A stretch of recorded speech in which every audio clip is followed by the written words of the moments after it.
కవిత కయ్యాలపై కీలక భేటీ అట. ఈమెతో పెద్ద లొల్లి అయిందిరా నాయన, ఏంద్రా ఈ లొల్లి అని కేసీఆర్ మీటింగ్ పెట్టిండట.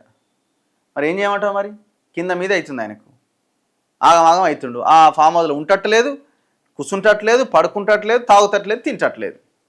ఒక్క మానాన ఆయనకు నిద్ర పడతలేదు, ఒక తిందామన్నది ఒంటికి పడతలేదు.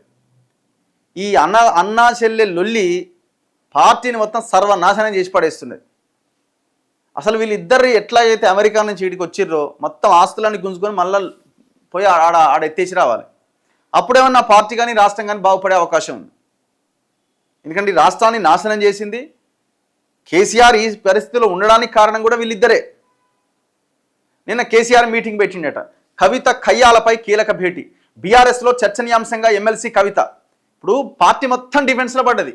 మల్లన్న మీద అటాక్తో పార్టీ మొత్తం డిఫెన్స్లో పడ్డది. అసలు ఏమని రెస్పాండ్ అవుదాం?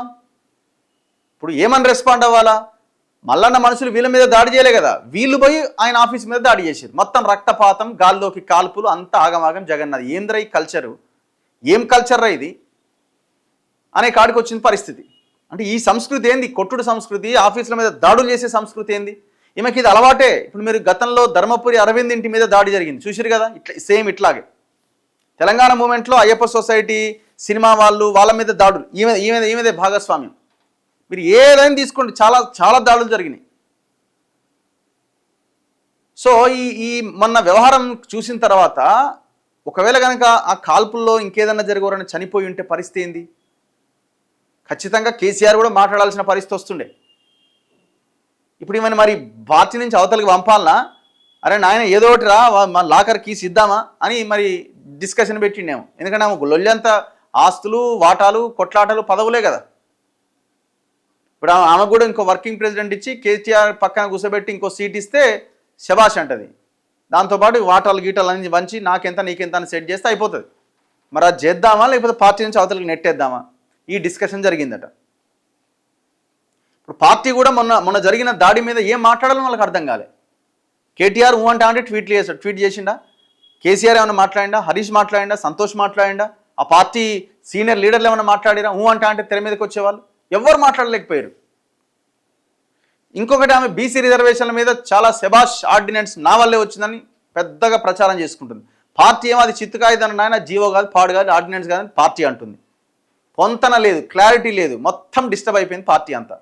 రేపు పొద్దున లోకల్ బాడీ ఎలక్షన్స్ రాబోతున్నాయి. పాతాళానికి తొక్కబడ్డారు. బీఆర్ఎస్లో చర్చనీయాంశంగా ఎమ్మెల్సీ కవిత. జాగృతి పేరుతో వరుస కార్యక్రమాలు, వివాదాలు.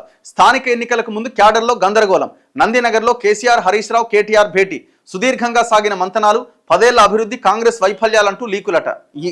అది కాంగ్రెస్ మీద చర్చ చేసేంత పరిస్థితి వాళ్ళు లేరు. ఇప్పుడు వాళ్ళు అపోజిషన్ పార్టీగా కాంగ్రెస్ వ్యతిరేక విధానాల మీద డిస్కస్ చేయాలి, వాటి మీద పోరాడాలి. ఆ పరిస్థితులు ఎక్కడున్నారు? కుటుంబంలో కొట్లాటలు, తన్నులాటలు, గుద్దులాటలు నడుస్తున్నాయి. కానీ కవిత కయ్యాలు, జాగృతిపైనే ప్రధానంగా చర్చ జరిగిందట. త్వరలో బీఆర్ఎస్లో బాంబు పేలబోతున్నదా? అంటే కవితను సస్పెండ్ చేస్తారా? ఏం చేస్తారు? ఇప్పుడు ఆమె అంటుంది నాకు అవమానం జరిగింది, నన్ను ఏదో ఒక మాట అని నన్ను మల్లన్న అవమానించింది అంటుంది. మరి మల్లన్న అవమానించిందని మీరు కవితనే భావిస్తున్నదా? కేసీఆర్, హరీష్ రావు, కేటీఆర్ భావిస్తలేరా? మాట్లాడతలేరు కాబట్టి వాళ్ళంతా మల్లన్నకి సపోర్ట్ చేస్తున్నట్టే కదా. మరి అసలు యాక్చువల్గా కవిత కూడా ఆ ఘటన ఆమెకు అర్థం కాలే. ఇది ఏదో ఆయన ఏదో 4 దెబ్బలు కొట్టొస్తారేమో అని అనుకున్నది. ఆడ 2 గన్మెన్లు ఉన్నారు, వాళ్ళ దగ్గర చేతిలో గన్నులు ఉన్నాయి. మీరు ఆల్రెడీ నైటే లీకులు ఇచ్చిర్రు. వీళ్ళు నైటే లీకులు ఇస్తే ఆయన ఆల్రెడీ రెడీగా పెట్టుకున్నాడు.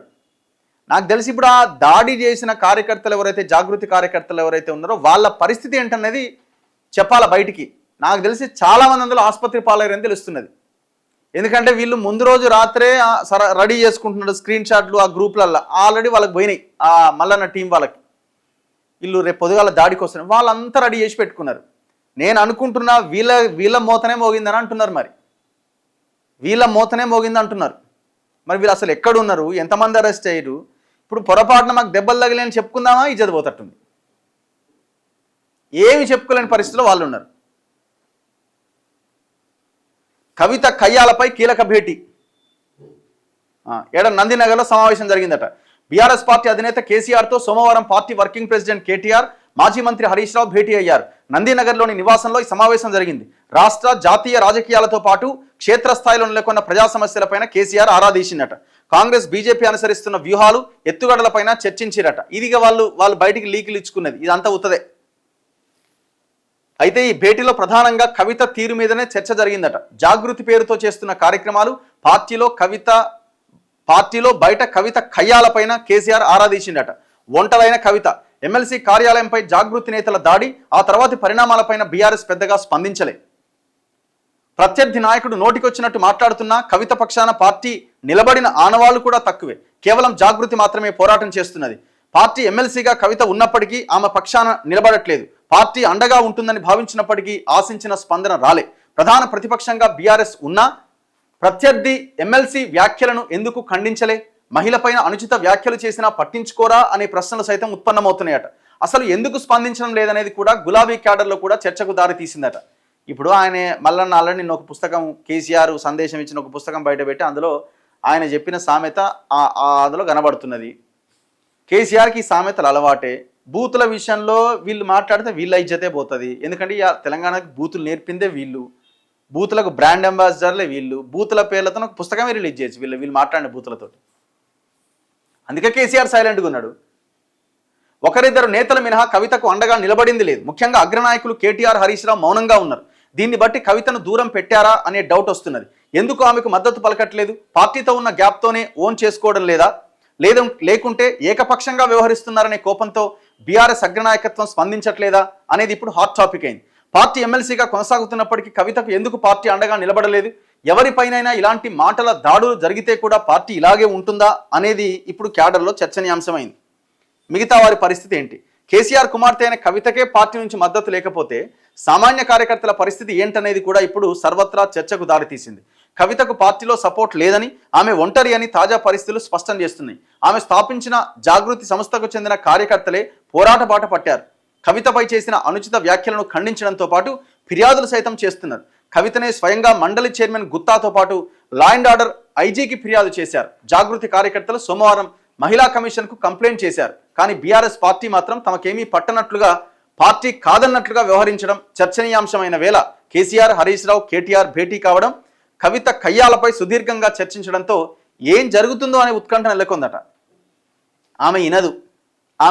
ఆమెను పార్టీ నుంచి సస్పెండ్ చేయడమా లేదా ఆమెనన్నా వెళ్ళిపోవడమా జరుగుతుంది. ఆమె ఆ పార్టీలో ఉన్నంతకాలం గెలుపుతూనే ఉంటుంది.